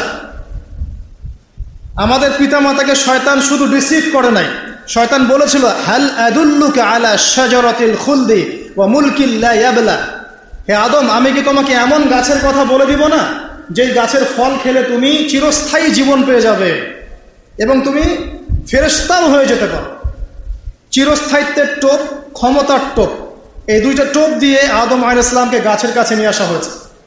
এখন আপনি পৃথিবীতে তাকিয়ে দেখবেন যারাই পৃথিবীতে বিভ্রান্ত হচ্ছে এই দুইটা কারণে, বেশিরভাগ ক্ষমতার কারণে অথবা চিরস্থায়িত্বের যে মোহ, বাড়ি গাড়ি টাকা কড়ি স্ট্যাটাস। আমার কথা কি ধরতে পারছেন? কোরআনটাকে একটু গভীরভাবে পড়ার চেষ্টা করো। এবার ফল খাওয়ার সাথে সাথেই আল্লাহ পাক তাদেরকে বের করে দেননি, না, ফল খাওয়ার সাথে সাথে পুরো মহাবিশ্বে প্রথমবারের মতো আদম আলাইহিসসালাম এবং হাওয়া আলাইহিসসালাম তাদের গায়ের পোশাক খুলে পড়ে গেছে, তারা নগ্ন হয়ে গেছে। একটু পরে আমি একটা পড়ে শোনাচ্ছি আপনাদেরকে। এরপর আল্লাহ রাব্বুল আলামিন কি বলছেন? আল্লাহ পাক বলছেন, যখনই গা থেকে কাপড়টা খুলে পড়ে গেল, তখন আমাদের পিতামাতা কি করলেন? জান্নাতের পাতাগুলোকে ছিঁড়ে ছিঁড়ে লজ্জাস্থান ঢাকা শুরু করলেন। কি লজ্জা! ওখানে অনেক ফেরেশতা ছিলেন হয়তো। জান্নাতের সবার সামনে পিতামাতাকে নগ্ন, পল্টন ময়দানে কেউ জোর করে আপনাকে যদি নগ্ন করে ফেলে, আপনার কেমন লাগে? একটা মেয়েকে যখন জোরপূর্বক রেপ করা হয়, ওই মেয়েটার তার চেয়েও বেশি খারাপ লাগে নিশ্চয়ই। আপনাকে যদি সবাই মিলে পল্টন ময়দানে 1 লাখ লোক জড়ো করে যদি আপনাকে নগ্ন করে ফেলে বা নগ্ন করে পিটায়, আপনার আমার যেমন লাগবে, একটা মেয়েকে রেপ করলে সেই মেয়েটার হয়তো তার চেয়ে বেশি খারাপ লাগে। আমাদের পিতা মাতাকে নগ্ন করে ফেলা, কে নগ্ন করলো? শয়তান। আচ্ছা, সামনে যান। এবার গাছের পাতা ছিঁড়ে তারা লজ্জাস্থান ঢাকতে লাগলেন। আল্লাহ রাব্বুল আলামিন বলছেন যে ওয়ানাদাহুমা রাব্বুহুমা, এবার তাদের রব তাদেরকে ডাকলেন। আল্লাহ পাক ডেকে বললেন, আলাম আনহাকুমা আন তিলকুমা শাজারা, আমি কি তোমাদেরকে এই গাছ থেকে নিষেধ করি নাই, এই গাছের কাছে যাবে না? ওয়া আকুল লাকুমা ইন্নাশ শাইতানা লাকুমা আদুউম মুবিন, আর আমি কি তোমাদেরকে বলি নাই যে শয়তান তোমাদের প্রকাশ্য শত্রু? আমি কি তোমাদেরকে এটা বলি নাই? এবার আদম আলাইহিস সালাম, হাওয়া আলাইহিস সালাম তারা অনুতপ্ত হলেন, আল্লাহর দিকে ফিরে আসলেন। আল্লাহ পাক তওবার দোয়া শিখিয়ে দিলেন। আল্লাহ পাক এত দয়া করলেন, তওবার দোয়াটা শিখিয়ে দিলেন। দেখেন, আদম আলাইহিস সালামকে তওবার দোয়া শিখিয়ে দেওয়া হচ্ছে, কিন্তু ইবলিসকে কিন্তু আল্লাহ পাক ছাড় দেন না। আমাদেরকে আল্লাহ পাক কত ভালোবাসেন। ইবলিস সিজদা করে নাই, বের হয়ে যাও। জিজ্ঞাসা করেছেন কেন করলে না, সে পাল্টা যুক্তি দিয়েছে, তওবা করে নাই, আল্লাহ পাক বের করে দিয়েছেন। আদম আলাইহিস সালামকেও বললেন, তোমাকে নিষেধ করি নাই গাছের কাছে যেতে, তিনি বললেন আল্লাহ আমার ভুল হয়ে গেছে, তওবা করলেন। এই যে তওবা করা, এটা আদম সন্তানদের ফিতরত এবং খাসলত, যে আমরা ভুল করব, তওবা করব। ইবলিস এই কাজটা করে নাই। তখন আল্লাহ শিখিয়ে দিলেন এই দোয়াটা। কোন দোয়া? রব্বানা যালামনা আনফুসানা ওয়া ইল্লাম তাগফির লানা ওয়া তারহামনা লানাকুনান্না মিনাল খাসিরিন। এই দোয়া করার সাথে সাথে আল্লাহ পাক তাকে মাফ করে দিলেন। তবে মাফ করে দেওয়ার পরে জান্নাতে আর থাকা হলো না, জান্নাতের সে অনন্ত জীবন আর হলো না। সেখান থেকে আল্লাহ রাব্বুল আলামিন এই পৃথিবীতে, নশ্বর পৃথিবীতে নামিয়ে দিলেন। নামিয়ে দেওয়ার পরে আল্লাহ পাক বলে দিলেন, পৃথিবীতে যাচ্ছ যাও, তুমি, তোমার স্ত্রী এবং শয়তান, তোমরা সবাই এখান থেকে নেমে যাও। ফাইম্মা ইয়াতিয়ান্নাকুম মিন্নি হুদান, তোমাদের কাছে আমার পক্ষ থেকে হেদায়েত আসবে। ফামান তাবিআ হুদায়া ফালা খাউফুন আলাইহিম ওয়ালা হুম ইয়াহজানুন, যারা আমার হেদায়েতগুলো মেনে চলবে তাদের কোনো ভয় নাই, কোনো দুশ্চিন্তা নাই, তোমরা আবার এই জান্নাতে ফিরে আসবে ইনশাআল্লাহ। ঠিক আছে? ওয়াল্লাযীনা কাফারু ওয়া কাযযাবু বিআয়াতিনা, কিন্তু যারা আমার আয়াতকে মিথ্যা প্রতিপন্ন করবে এবং অস্বীকার করবে, ফাউলাইকা আসহাবুন নার, এরাই হবে জাহান্নামের অধিবাসী। হুম ফিহা খালিদুন, তারা সেখানে চিরস্থায়ী হবে। কার সাথে চিরস্থায়ী হবে? ওই ইবলিসের সাথে। এবার আল্লাহ পাক পৃথিবীতে নামিয়ে দেওয়ার পর এখন দুটো কথা। পৃথিবীতে নামিয়ে দেওয়ার পর আল্লাহ পাক বলছেন, ইয়া বানি আদম, আমাদেরকে বলছেন, হে আদম সন্তান, কদ আনজালনা আলাইকুম লিবাসান ইউয়ারি সাওয়াতিকুম ওয়া রিশা, হে আদম সন্তান, আমি তোমাদের জন্য আসমান থেকে লেবাস পাঠিয়েছি। কদ আনজালনা আলাইকুম লিবাসান, আমাদের পূর্বপুরুষরা গাছের ছালপাতা পরে ঘুরতো না, এটা মিথ্যা কথা, সমাজবিজ্ঞান বইগুলোতে লেখা আছে। আল্লাহ পাক নিজে বলছেন, ইয়া বানি আদম, হে আদম সন্তান, সূরা আরাফ, কদ আনজালনা আলাইকুম লিবাসান, আমি তোমাদের জন্য লেবাস, পোশাক পাঠিয়েছি। সুবহানাল্লাহ পড়বেন না? কোন পোশাক? জান্নাতে তো পোশাক খুলে গেল, আল্লাহ পাক পোশাক পাঠালেন, যে পোশাক দিয়ে ইউআরি সাওয়াতিকুম ওয়া রিশা, তোমরা তোমাদের লজ্জাস্থানকে আবৃত করবে এবং সৌন্দর্য শোভা বর্ধিত করবে। ওয়া লিবাসুত তাকওয়া যালিকা খায়র, তবে মনে রেখো, তাকওয়ার যে পোশাক এটা সবচেয়ে উত্তম। তাকওয়ার পোশাক মানে বাহ্যিক হতে পারে, রুহের পরিশুদ্ধতাও হতে পারে। রুহের পরিশুদ্ধতাকেও তাকওয়া বলা হয়। আর লিবাসুত তাকওয়া এমনও বলা যায়, আমরা নর্মাল যে পোশাকটা পরি এর চাইতে ঢিলে ঢালা একটা পোশাক পরা, যেটাতে আমাদের তাকওয়া, পরহেজগারিতা বোঝা যায়। এদিকে আমি পরে আসছি ইনশাআল্লাহ। যালিকা মিন আয়াতিল্লাহ, আল্লাহ পাক বলছেন পোশাক হচ্ছে আল্লাহ পাকের নিদর্শন। পোশাক কি? আয়াত। আল্লাহ পাকের নিদর্শন হচ্ছে পোশাক। পোশাক কার সাথে সম্পৃক্ত? তাহলে পোশাক কার সাথে সম্পৃক্ত? আল্লাহর সাথে সম্পৃক্ত। পোশাক হচ্ছে আল্লাহর নিদর্শন। এই চন্দ্র, সূর্য, গ্রহ, নক্ষত্র, ইনসান, এগুলো যেমন আল্লাহ নিদর্শন, ড্রেস কোড, পোশাক হচ্ছে আল্লাহ পাকের নিদর্শন।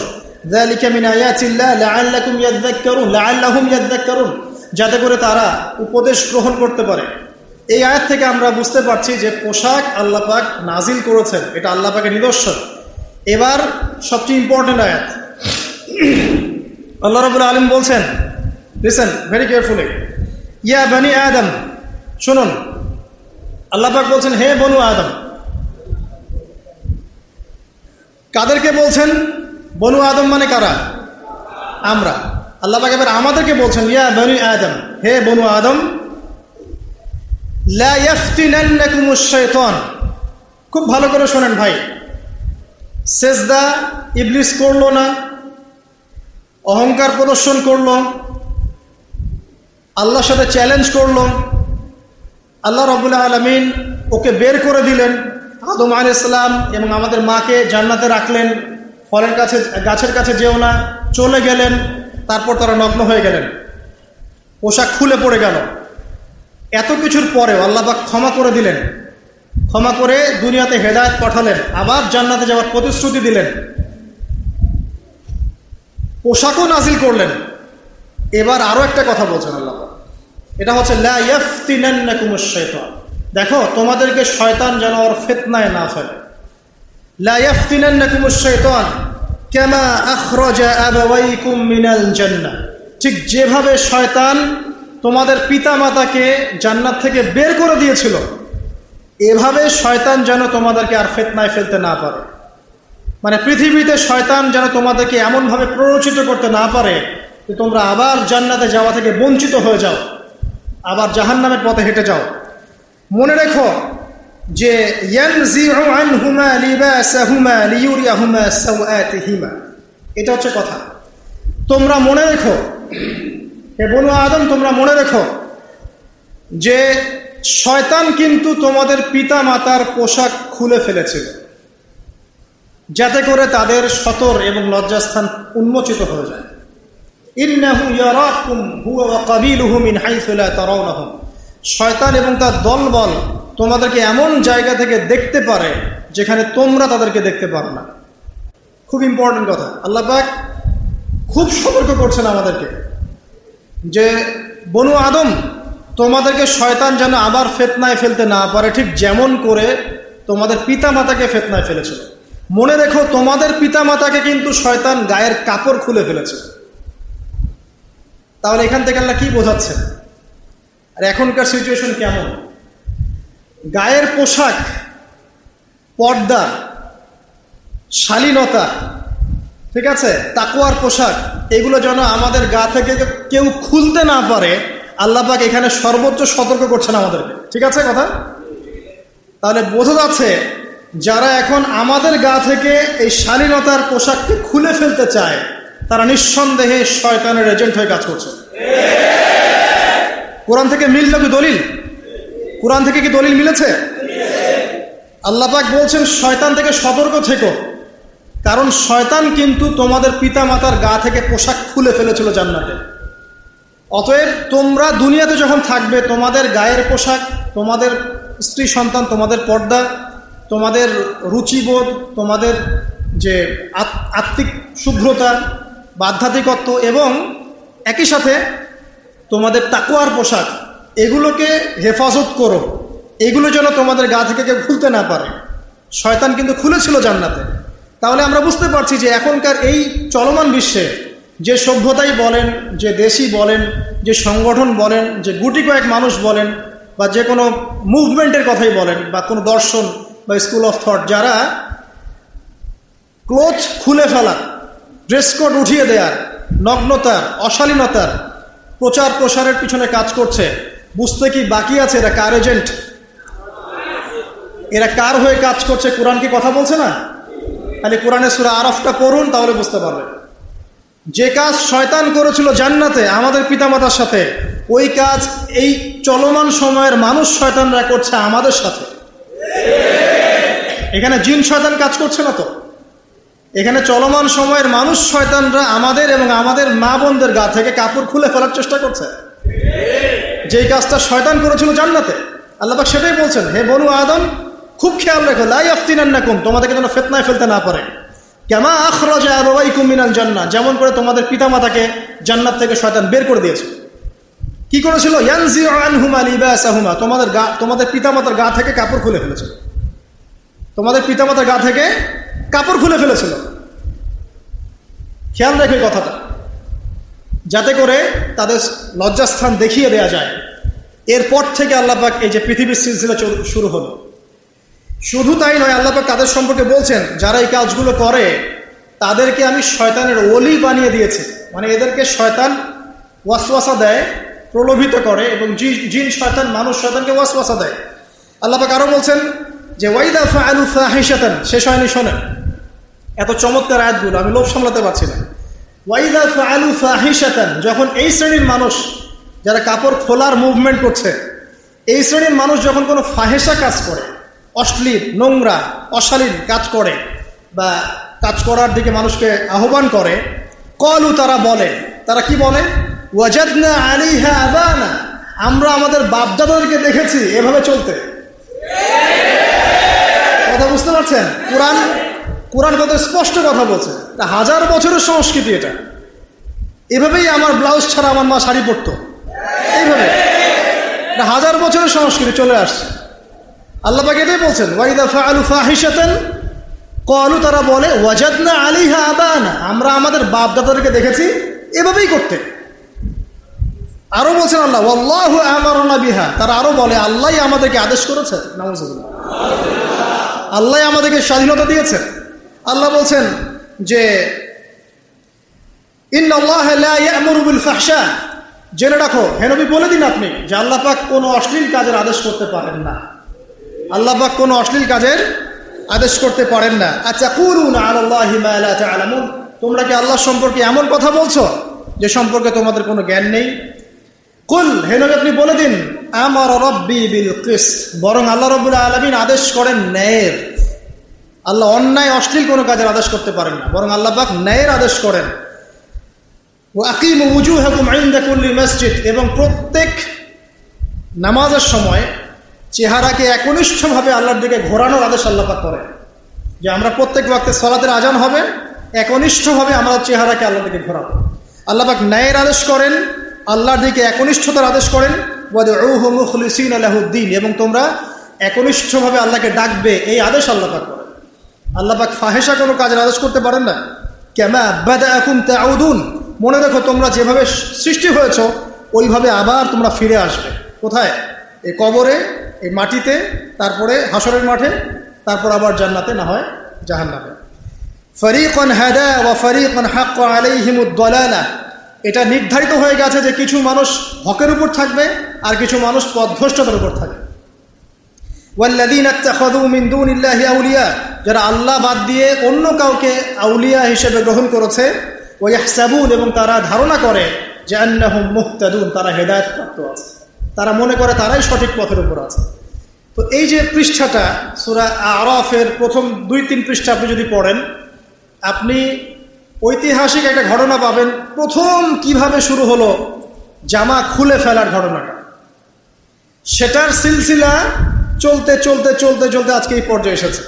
আমি সিলসিলা দেখাচ্ছি, একটু সময় দেন। এরপর যখন আল্লাহ পাক দুনিয়ায় পাঠিয়ে দিলেন, পাঠানোর পর আল্লাহ পাক পোশাকও নাজিল করলেন, এই আয়াতগুলো নাজিল করলেন, সতর্ক থেকো আর যেন পোশাক খুলতে না পারে।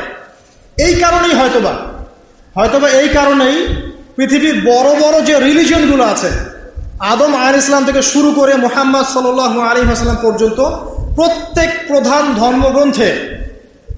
প্রধান ধর্মের ধর্মগ্রন্থে আপনি পাবেন পর্দার কথা। শুধু ইসলামে না, এটা রং কনসেপ্ট।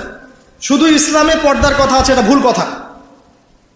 অন্য প্রতিটা ধর্মগ্রন্থেই হোক, সেটা তাওরাত, বদর ওল্ড টেস্টামেন্ট বা নিউ টেস্টামেন্ট, বা আপনার বেদ, প্রতিটা ধর্মগ্রন্থেই আপনি পর্দার কথা পাবেন। বেদের মধ্যে লেখা আছে যে পরপুরুষের সামনে যেন উন্মুক্তভাবে কোনো নারী না যায়, সেজন্য আওয়াজ করে না হাঁটে, সেজন্য তার চক্ষু নিচু রাখে, এই কথাগুলো কোরআনে নাই? আছে। ওল্ড টেস্টামেন্টে আছে যে কোনো মেয়ে যদি তার চুল দেখায় তার শাস্তি হচ্ছে ওর চুল কেটে ফেলতে হবে। এটা খ্রিস্টানদের ধর্মগ্রন্থ। জিউস যারা সারা বিশ্বে মুসলিমদের উপর নির্যাতন করছে, ওদের ধর্মগ্রন্থেও লেখা আছে ইসহাক আলাইহিস সালাম যখন আসছেন তখন একজন বেগানা নারী তিনি নিজেকে পর্দায় ঢেকে ফেলছে। তো পর্দার কথা শুধুমাত্র ইসলামে আছে এমন নয়। আমরা যদি পুরো হিস্ট্রিটা ঘাঁটি, আদম থেকে মুহাম্মদ সাল্লাল্লাহু আলাইহি ওয়াসাল্লাম পর্যন্ত দেখব প্রত্যেক প্রধান ধর্মগ্রন্থেই এই পর্দার কথাটা আছে, স্বাধীনতার কথা আছে, এবং আপনার তাকওয়ার পোশাকের কথা আছে, চক্ষু নিচু করার কথা আছে, এবং এই অশ্লীলতা, জেনা, ব্যভিচার, পরকীয়া থেকে দূরে থাকার কথা আছে। তাহলে এটা কেন? কারণ আল্লাহ পাক যে বলছেন মনে রেখো শয়তান যে তোমাদের বাবা মার পোশাক খুলে ফেলেছিল, তার মানে আদম সন্তানরা এটা ভালো করেই মনে রেখেছিল। কথা বুঝতে পারছেন? এবার আপনি কোরআন ঘেটে ফেলেন। আদমের পরে নূহ আলাইহিস সালাম, ইব্রাহিম আলাইহিস সালাম, আপনার এই যে হুদ, সালেহ, নবী মুসা, ঈসা, পুরোটা ঘেটে ফেলেন। আপনি আমাকে একটা কম দেখান, একটা জাতি দেখান যে জাতিটা কাপড় খুলে নগ্ন হওয়ার কারণে আল্লাহর আযাবে ধ্বংস হয়েছে। একটা কম দেখান। আছে? আমি দেখাবো, আছে। আপনি আমাকে দেখান। আপনি কি? হ্যাঁ, লূত আলাইহিস সালাম। আমি আসছি ওইদিকে পরে। আদম থেকে নিয়ে মুহাম্মদ সাল্লাল্লাহু আলাইহি ওয়াসাল্লাম পর্যন্ত অনেক পাপের কারণে অনেক কম ধ্বংস হয়েছে। শিরিক করেছে, আল্লাহ ডুবিয়ে মেরে দিয়েছে। মাপে কম দিত, ভূমিকম্পে মেরে দিয়েছে। মানুষকে পিটাতো, আল্লাহ পাক বজ্রপাত দিয়ে ধ্বংস করেছে। ঠিক আছে? এই যে ফেরাউনের দলবল মুক্তি পেল, ওদেরকে আল্লাহ পাক শাস্তি দিলেন। আপনার নমরুদের কথা বলেন, ফেরাউনের কথা বলেন, কওমে নূহের কথা বলেন, আদ সামুদের কথা বলেন, যার কথাই বলেন দেখবেন হয় শিরক, কুফর, তারপর মাপে কম দেয়া, অহংকার, মানুষ হত্যা, ঠিক আছে, সমকামিতা, এইসব কারণে ধ্বংস করা হচ্ছে। কিন্তু নগ্ন হয়ে ঘোরার কারণে, বুঝতে পারছি না, বেপর্দায় চলার কারণে আল্লাহ পাক কোনো কওমকে ধ্বংস করেছেন এমন সরাসরি কোনো এক্সাম্পল দিতে পারবেন? খুব রেয়ার, খুব সূক্ষ্মভাবে খুঁজতে হবে। এর কারণ কি জানেন? কারণ সভ্যতার শুরু থেকে ওই যে ঘটনাটা ঘটলো, তারপর থেকে মানব জাতি সচেতন ছিল যে তারা পোশাক উন্মুক্ত করে ঘুরতো না কেউ, আর যাই করুক না কেন পোশাক ঠিক রাখতো। কথা বুঝতে পারছেন? কোরআন দলিল, কোরআনে খুঁজে পাওয়া খুব ডিফিকাল্ট হচ্ছে। কারণ মানুষ আর যত পাপই করুক না কেন অ্যাটলিস্ট পোশাকটা ঠিক মতো করুক। এটা ভালো পোশাক পরে আরবের লোকরা হয়তো মূর্তি পূজা করছে, আরবের মেয়েরা হয়তো ব্যভিচার করেছে, কিন্তু ভালো পোশাক পরে করেছে। আমাদের মতো বিকিনি সংস্কৃতিতে করে নাই কিন্তু, ঠিক আছে? ওখানে আলখাল্লা যে পোশাকটা সেখানেই করেছে। তো এটা একটা প্রমাণ বহন করে যে কোরআনের শুরু থেকে শেষ পর্যন্ত ঘেটে ফেললে আপনি খুব খুব কম পাবেন যে কোনো কম বেপর্দায় চলার কারণে আল্লাহর গজবে ধ্বংস হয়ে গেছে। তবে 3টা এক্সাম্পল পাওয়া যায়। কয়টা? 3টা। এটা আমি আপনাকে খুঁজে দিচ্ছি আপনার গবেষণার সাথে। এক নাম্বার হচ্ছে আপনার কওমে লূত। লূত আলাইহিস সালামের কওম ছিল সমকামী, এরা পুরুষে পুরুষে জেনা করতো, আল্লাহ পাক ধ্বংস করে দিয়েছে। কিন্তু এখানে পুরুষে পুরুষে জেনার কথাটা এসেছে, ওরা যে এরকম বিকিনি পরে ঘুরতে কথা আসে না, তারা শর্ট কাপড় পরে সতর উন্মুক্ত করে ঘুরতে এমন কথা কিন্তু আসে নাই, বরং এসেছে তারা পুরুষে পুরুষে জেনা করত। যদিও এটা জঘন্যতম অপরাধ, ঠিক আছে? এটাই নবী সাল্লাল্লাহু আলাইহি ওয়াসাল্লাম আমাদেরকেও সতর্ক করেছেন যে আমি উম্মতের উপর ভয় করি যে আমার উম্মত এর মধ্যে সমকামিতা ছড়িয়ে পড়বে। যার আমি এক্সাম্পল বা ওই যে পরিসংখ্যান শুরুতে দিয়েছি যে কত পার্সেন্ট সমকামিতা জড়িয়ে পড়ছে। দ্বিতীয় যে কম সেটা হলো বনু ইসরাইল। নবীজি বলেছেন যে ইত্তাকুদ দুনিয়া ফাত্তাকুন নিসা, তোমরা দুনিয়া থেকে বেঁচে থাকো, মহিলার ফিতনা থেকে বেঁচে থাকো। কারণ বনি ইসরাইলের মধ্যে সর্বপ্রথম ফিতনা ছড়িয়ে পড়েছিল নারীদের মাধ্যমে, ঠিক আছে? তারা একটা কম পেলেন যেখানে নারীর মধ্য দিয়ে ফিতনা ছড়িয়ে ধ্বংস করা হয়েছে। এটা আমাদের নবী সতর্ক করেছেন সাল্লাল্লাহু আলাইহি ওয়াসাল্লাম যে আমি মা তারাকতু বা'দি ফিতনাতান আদার আলা রিজাল মিনান নিসা, আমি আমার উম্মতের উপরে নারীর চাইতে ভয়ঙ্কর কোনো ফিতনা রেখে গেলাম না। তাহলে ওই যে দ্বিতীয় কম যাদেরকে নারীর ফিতনার কারণে ধ্বংস করা হচ্ছে, এর জন্য আমাদেরকেও সতর্ক করা হয়েছে। আর 3 নম্বরটা হচ্ছে আইয়ামে জাহেলিয়াতের সময় যে যুগটা ছিল ওই যুগে, যখন মেয়েদের মধ্যে জেনা, ব্যভিচার, পরকে এগুলো বেশি ছিল, কিন্তু ওই সময়ও মেয়েরা কিন্তু বিকিনি সংস্কৃতির মধ্যে ছিল না। তো এই তিনটা দলিল কষ্ট করে খুঁজে বের করতে হয়। শুধু কওমে লূতেরটা সরাসরি বলা আছে, কওমে লূতেরটা সরাসরি বলা আছে, বাকিগুলো একটু কষ্ট করে খুঁজে বের করতে হয়।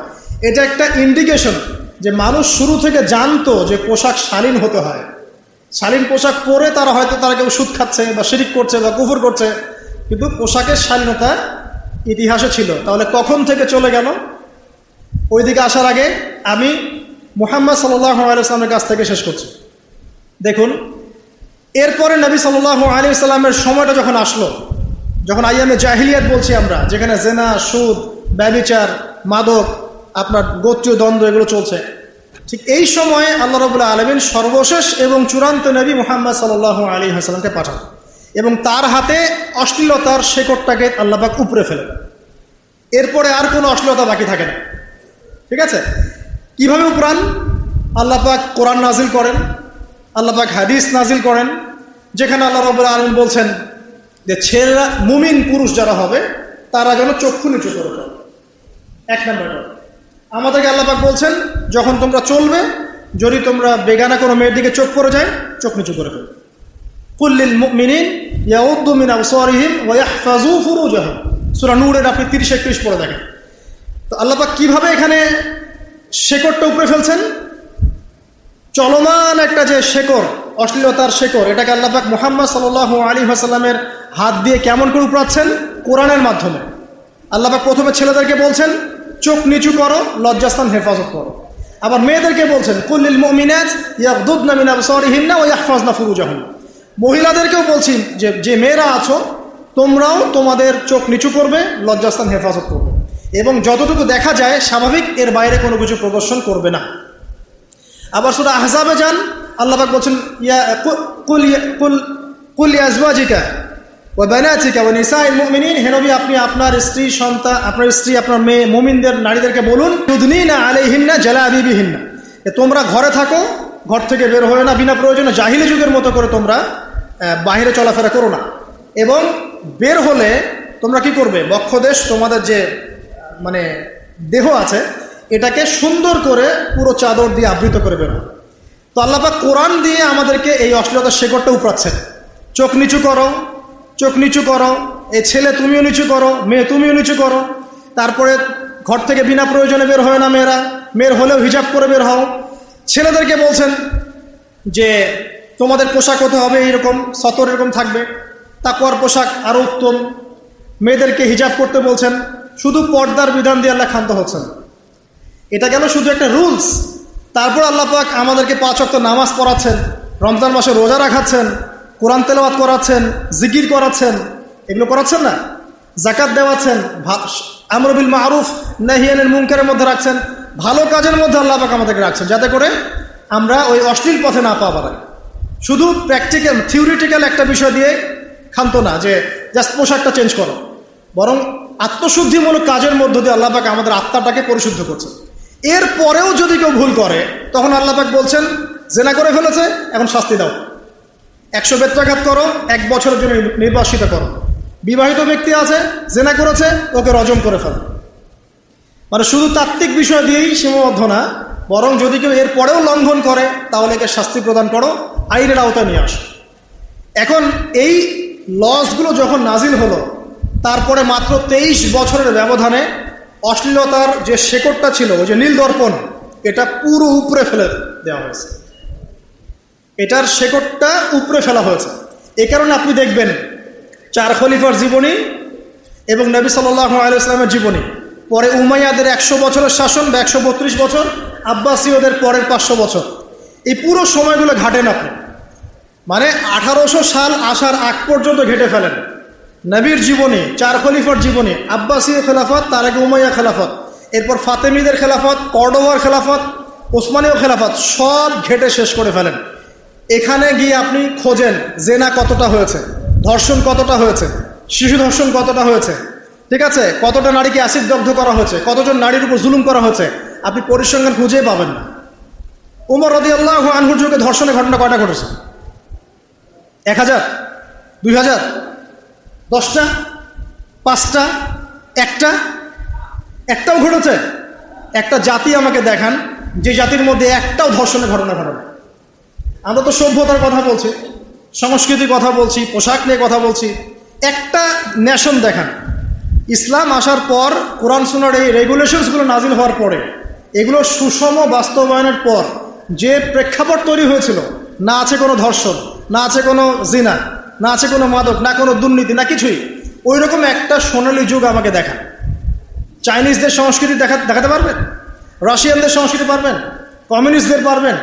ওই মাও সেতুংয়ের পারবেন? আপনি ওই যে ফিডেল ক্যাস্ট্রোর সংস্কৃতি পারবেন? কোন জায়গায় যাবেন? যে কোনো জায়গায় যাবেন, ইউরোপ, আমেরিকা, অস্ট্রেলিয়া, চাইনিজ সভ্যতা, মিশরের সভ্যতা ঘেটে শেষ করে ফেলেন। ওই রকম সোনালী সময় কি কেউ দিতে পারবে? তো ওইখানকার পরিসংখ্যান আর এখানকার পরিসংখ্যানের মধ্যে আকাশ পাতাল পার্থক্য না? আচ্ছা, তাহলে এখন আমরা তো মুহাম্মদ সাল্লাল্লাহু আলাইহি ওয়াসাল্লামেরই উম্মত। এখানে লাস্ট 100, 150, 200 বছরে হঠাৎ করে কি হয়ে গেল? আমি যে বললাম 1860 থেকে শুরু হয়েছে, 60 থেকে বা 80 থেকে শুরু করে 2022 পর্যন্ত, এই সময়গুলোতে আসলে কি হয়েছে? নবী সাল্লাল্লাহু আলাইহি ওয়াসাল্লাম শেকড়টা উপরে ফেলার পরেও কিন্তু কিছু ভবিষ্যৎবাণী করে গেলেন। এই জায়গা থেকে শেষ করছি। নবী সাল্লাল্লাহু আলাইহি ওয়াসাল্লাম সোনালী সমাজ প্রতিষ্ঠা করার পরেও কিন্তু কিছু ভবিষ্যৎবাণী করে গেলেন। এক, আমার উম্মতের মধ্যে সমকামিতা ছড়িয়ে পড়বে। কখন? শেষ জামানায়। আমার উম্মতের মধ্যে মূর্তি পূজাও শুরু হবে, এটাও এসেছে হাদিসে। ততক্ষণ পর্যন্ত কিয়ামত হবে না যতক্ষণ আমার উম্মত মূর্তি পূজা করবে না। এমন এসেছে, এলেম জ্ঞান উঠে যাবে, জাহেলিয়াত বর্ষিত হবে, জেনাকে মানুষ হালাল মনে করবে। জেনাকে মানুষ হালাল মনে করবে। এখন আপনি মিলাতে পারবেন যে ঘটনা কেন এমন হলো, ওইরকম থেকে এমন কেন হলো এখন মেলাতে পারবেন। নবীজি ভবিষ্যৎবাণী করেছেন, জেনাকে এই উম্মতের একটা অংশ হালাল মনে করবে, মাদককে এই উম্মতের একটা অংশ হালাল মনে করবে, এই উম্মতের মধ্যে সমকামিতা ছড়িয়ে পড়বে, এই উম্মতের মধ্যে অশ্লীলতা বাড়বে। কখন? যখন এমন এক শ্রেণীর মেয়ে আত্মপ্রকাশ পাবে, আত্মপ্রকাশ ঘটবে তাদের, যাদেরকে আমি দেখিনি। নবীজি বলছেন, লাম আরাহুমা, আমি ওদেরকে দেখি নাই। 2 শ্রেণীকে আমি দেখি নাই। তার মধ্যে এক শ্রেণী হচ্ছে নিসাউন ক্যাসিয়াতুন আরিয়াত, এমন এক শ্রেণীর মহিলা যারা কাপড় পরেও বাইরে নগ্ন হয়ে ঘুরবে। মুমিলাত মাইলাত, মানে নিজেও সিডিউস হবে, অন্যকেও সিডিউস করবে। শব্দটা এই আর কি। এই শব্দ 1450 বছর আগে নবীজি বলে গেছেন যে 2 শ্রেণীর মানুষকে আমি দেখি নাই। লাম আরাহুমা, আমি দেখিনি মানে ওই যুগে এরকম গেট আপে কোনো মেয়ে চলতো না, সিম্পল, তাই তো? ওই যুগে যদি ওই রকম গেট আপে কেউ চলতো, নবীজিকে বলতেন আমি দেখি নাই? নবীজি বলছেন আমি দেখি নাই। কোন মেয়েদেরকে দেখেন নাই? এক শ্রেণী যারা নিসা মহিলা, ক্যাসিয়াত কাপড় পরে আছে, আরিয়া তারপরেও নগ্ন। ব্যাখ্যা করতে হবে।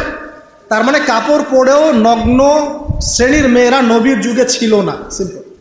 এটা কোন যুগে দেখা যায়? এখন দেখা যায়, এই লাস্ট 100-150 বছরে দেখা যায়। 100-150 বছর আগেও দেখতে পারবেন না। আপনি 100 বছর আগে ঘেটে দেখেন, পারবেন না দেখতে। এই যে ব্রিটিশ পিরিয়ডও দেখেন, ব্রিটেনরা যখন শাসন করেছে না সারা ওয়ার্ল্ডে, তখনও আমাদের নানি দাদির দাদি ওদের গেট আপ দেখেন। তাদের গেট আপ কি এরকম ছিল? ছিল না। তারা কিন্তু বলে নাই 1000 বছর থেকে আমরা পড়ছি এগুলো, বলেছিল? আচ্ছা, তো নবীজি বলছেন মুমিলাত মাইলাত, এরা নিজেরা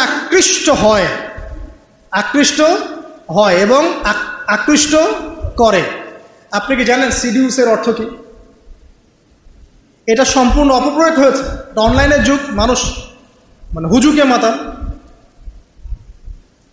অক্সফোর্ড আর কেমব্রিজ ডিকশনারি ঘাটেন, অক্সফোর্ড আর কেমব্রিজ ডিকশনারি ঘেটে সিডিউস শব্দ লিখে সার্চ দেন, দেখবেন ওখানে লিখে আছে seduce is called you are enticing someone in a illegal sexual relationship with you. মানে সিডিউস হচ্ছে এমন জিনিস যে আপনি কাউকে আপনার দিকে অবৈধ সেক্সুয়াল সম্পর্ক করার জন্য আকৃষ্ট করছেন। তাহলে আকৃষ্ট যে করে সে অপরাধী, না যাকে করা হচ্ছে সে অপরাধী?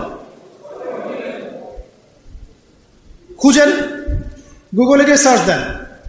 সিডিউসিস is a kind of sexual activities যেখানে আপনি you are enticing someone you are enticing someone in a illegal sexual relationship with you, যার আপনার থেকে কম এক্সপিরিয়েন্স আছে।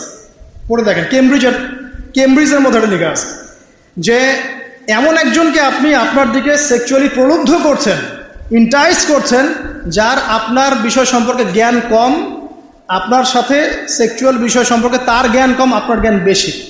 আপনি তাকে প্রলুব্ধ করছেন আপনার দিকে সেক্সুয়ালি অবৈধ সম্পর্ক করার জন্য।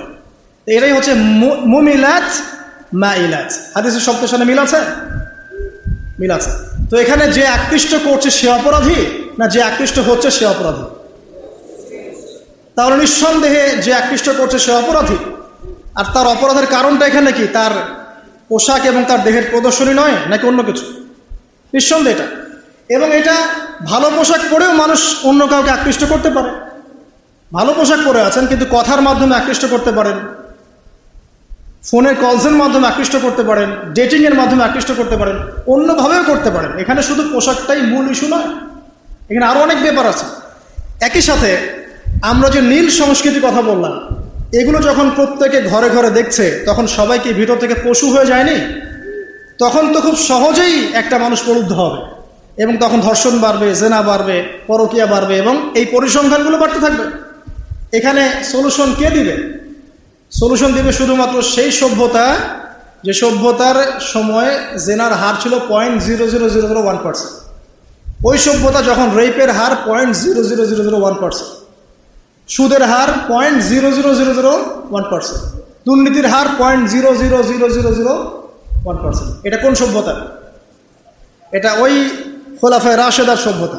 ওইখানে রেয়ার একটা মানুষ খুঁজে পাওয়া যায় মদ খায়, একটা মানুষ খুঁজে পাওয়া যায় হয়তো জেনা করেছে, একটা মানুষ খুঁজে পাওয়া যায় দুর্নীতি করেছে, 99% পিউরিফাইড। তো ওই সভ্যতা কিসের আলোকে এরকম হলো, আর এখন কেন হতে পারছে না? এটা প্রশ্ন না? এটা বড় কোশ্চেন। তাহলে এখন আমরা আসি সমাধান কিভাবে করতে পারি, মানে কি কি কাজ করলে আমরা আসলে ওই জায়গায় যাওয়ার, আল্লাহ যদি চান কবুল করেন, আমরা ওই জায়গায় যেতে পারবো ইনশাআল্লাহু আযজা ওয়া জাল। তার জন্য আমি কিছু পয়েন্টস ফাইন্ড আউট করেছি। যারা জ্ঞানী আছেন তারা আরও অনেক পয়েন্টস ফাইন্ড আউট করতে পারবে। এটা আমার ক্ষুদ্র জ্ঞানের প্রচেষ্টা। ওয়া তাওফীকি ইল্লা বিল্লাহ। প্রথম সেটা হলো, দেখুন যে প্রথমে আমাদের জ্ঞানের স্বল্পতা আছে। যদি আমরা সবাই ইসলামের সঠিক জ্ঞানটা অর্জন করতে পারতাম এবং পরকালীন চেতনা থাকতো, তাহলে কিন্তু কোনো মানুষের পক্ষে না অশ্লীল হয়ে চলা সম্ভব, না অশ্লীলতার খপ করে পড়া সম্ভব। এটা প্রথম কথা। দ্বিতীয় কথা হচ্ছে, জ্ঞানের সাথে আমাদের আমলের ধারাবাহিকতা লাগবে। আমরা যখন আমল করি অনেক সময় ধারাবাহিকতা নষ্ট হয়ে যায়। ধারাবাহিকতা নষ্ট হয়ে গেলে শয়তান আমাদেরকে পেয়ে বসে, তখনই মানুষের দ্বারা খারাপ কোনো কাজ ঘটে যায়। দেখবেন আপনি ভালো কাজ করতে করতে হঠাৎ করে আপনি পড়ে গেলেন, এমন হয় কিন্তু। ভালো কাজ করতে করতে আপনি ধাপ করে একটা খারাপ কাজ করে ফেললেন, আবার তওবা করে ফিরে আসছেন। তওবা করে ফিরে আসবেন নিঃসন্দেহে, কিন্তু আমলের ধারাবাহিকতা বজায় রাখা খুব ইম্পর্টেন্ট। 3 নম্বর দেখুন, সলাৎ। যখন আমরা 5 ওয়াক্ত মসজিদে আসবো, আমাদের আধ্যাত্মিক জগৎটা, আত্মিক জগৎটা পরিশুদ্ধ থাকবে। তখন ইনশাআল্লাহ তাআলা আল্লাহর বিধান মেনে চলা আমাদের জন্য সহজ হবে ইনশাআল্লাহ। 4 নম্বর বলতে পারি, কোরআনের সংস্পর্শ। কোরআনের সংস্পর্শে যখন আমাদের যুব সমাজ থাকবে, ইনশাআল্লাহ তাআলা তারা আল্লাহর হুকুম আহকামগুলো মেনে চলতে পারবে এবং শয়তানের ওই খপ্পরগুলো থেকে তারা বেঁচে থাকতে পারবে ইনশাআল্লাহু আযজা ওয়া জাল। এরপরে আমরা বলতে পারি ইসলামিক অনুশাসনের কথা। ইসলামিক অনুশাসন যদি আমরা ঘরে ঘরে প্রতিষ্ঠা করতে পারি, ইনশাআল্লাহু আযজা ওয়া জাল, আমরা এই ফিতনাময় পরিবেশেও আমাদের ঈমান ধরে রাখতে সক্ষম হব ইনশাআল্লাহু আযজা ওয়া জাল। দ্বীনি শিক্ষা এবং দ্বীনি পরিবেশ, দ্বীনি শিক্ষা এবং দ্বীনি পরিবেশটা এইসব অশ্লীলতা রোধ করার অন্যতম নিয়ামক হবে ইনশাআল্লাহ। এরপর আমি বলবো যে পর্দার বিধানগুলো মেনে চলা। শুধুমাত্র পোশাক সব কিছু নয়, তবে পোশাক অনেক কিছু। পোশাকে সব কিছু নয়, কিন্তু পোশাক কিন্তু অনেক কিছু, ঠিক আছে? তো পোশাকও ঠিক রাখছি, আবার নামাজও পড়ছি, এখানে রোজাও রাখছি। আমরা দ্বীনি কাজে ব্যস্ত থাকছি, দ্বীনি পড়াশোনায় ব্যস্ত থাকছি, আমর বিল মারুফ নাহি আনিল মুনকারের কাজ করছি এবং আল্লাহওয়ালা মানুষের সাথে থাকছি। তখন দেখবেন আত্মিক জগৎটা আল্লাহর নূর দ্বারা পরিপূর্ণ হবে ইনশাআল্লাহ। তখন আপনি জেনা, ব্যভিচার, পরকীয়া এগুলো থেকে দূরে থাকতে পারবেন ইনশাআল্লাহ, পর্ন ছাড়তে পারবেন ইনশাআল্লাহ। এরপরে আমি গিয়ে বলবো যে বিয়ে সহজ করার ব্যাপারটা। এরপর যদি আমরা বিয়েটাকে সহজ করে ফেলি, সহজ বলতে সরকার বয়স দিয়েছে আলহামদুলিল্লাহ, থাক ওই বয়সে বিয়ে দেন, কিন্তু বয়স হয়ে গেলে বিয়ে দিয়ে দেন। 18 বছরে বিয়ের বয়স হয়ে যায়, আপনি এদিকে 32 পর্যন্ত অপেক্ষা করছেন কেন, 25 পর্যন্ত অপেক্ষা করছেন কেন? 18 হয়ে গেছে, 20 বছর আপনি বিয়ে দিয়ে দেন।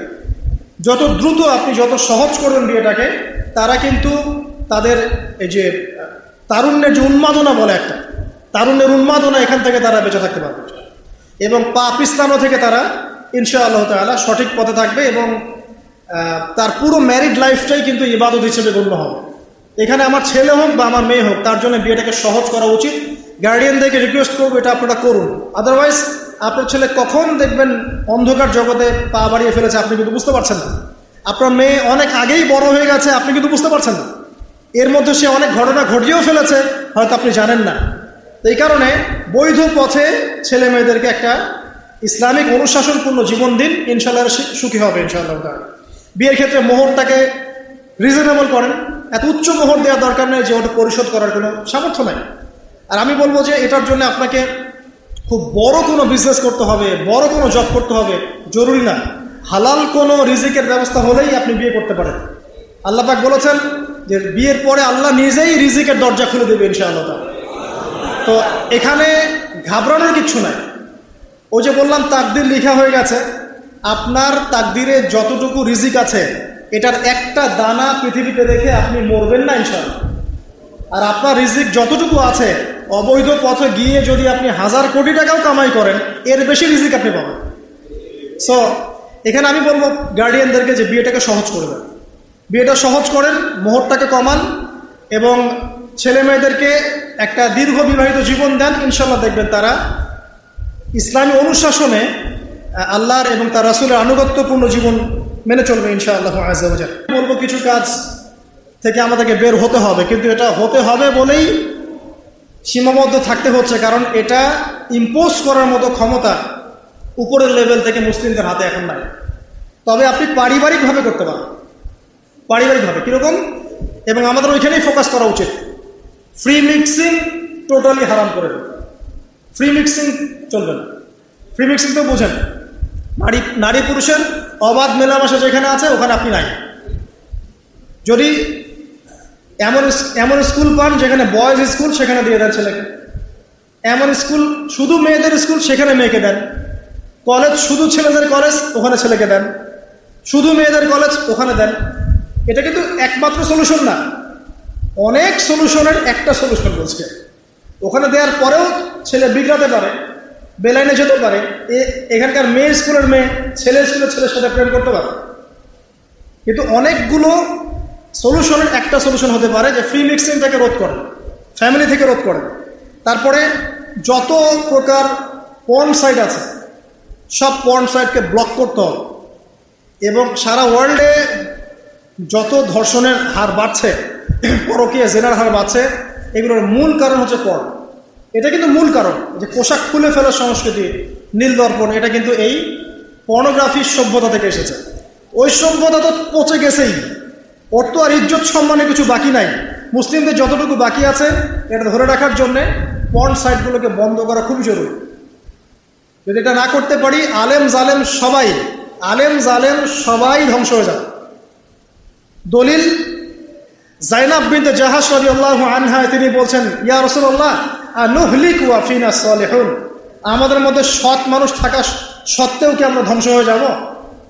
নবীজি বলছেন, ওয়াইলুল লিল আরব মিন শাররি ক্বাদ ইখতারাব। একটা হাদিস আছে না, যে আরবদের জন্য ধ্বংস, কি ভয়ঙ্কর বিপদ নেমে আসলো। তখন জাইনাব বিনতে জাহাশ রাদিয়াল্লাহু আনহা তিনি বলছেন, আনুহলিকু ওয়া ফিনা সালিহুন ইয়া রাসূলুল্লাহ, যখন আমাদের মধ্যে সৎ মানুষ থাকবে, আলেম বুজুর্গ পীর এরকম মানুষও থাকবে, তখনও কি আমরা ধ্বংস হয়ে যাব?